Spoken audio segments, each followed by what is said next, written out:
मति भगवान में लगी रहे, क्योंकि अंत बता करके आएगा नहीं। अगर पता चल जाए तो फिर बात ही क्या है।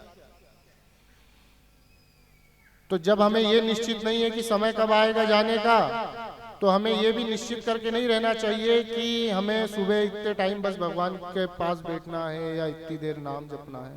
क्योंकि जब अनिश्चित है मृत्यु, तो फिर भजन भी अनिश्चित समय के लिए होना चाहिए, निश्चित समय के लिए होते ही रहना चाहिए। तात्पर्य यह है कहने।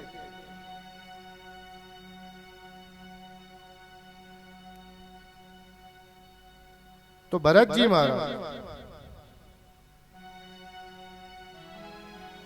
भरत जी राज्य, भरत जी का जो राज्य रहा उसमें वह सारे जो धार्मिक आयोजन होते थे, धर्म जिन श्रुति और स्मृतियों में जो धर्म के जितने भी न्यास बताए गए वो सब करते थे। भरत जी बहुत विद्वान,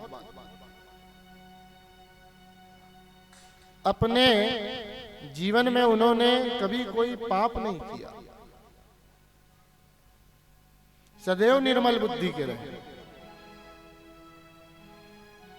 घर में रहते सहते भी उनके आदी नहीं हुए, व्यसन नहीं हुआ। व्यसन किसे कहते हैं? नशा। ठीक है, अब नशे का मतलब यही नहीं होता है बीड़ी सिगरेट, ये तो ठीक ही, ये तो भयंकर नशा है।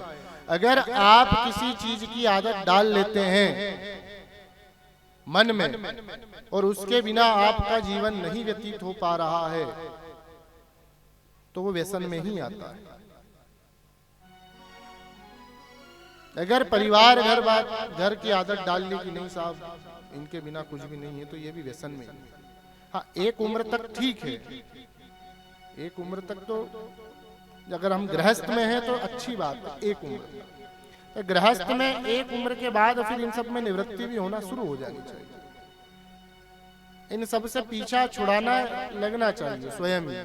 कोई हमसे पीछा छुड़ाने के लिए बोले उससे पहले हमें पीछा छुड़ाने के लिए बुद्धि प्रवृत्त कर लेनी चाहिए।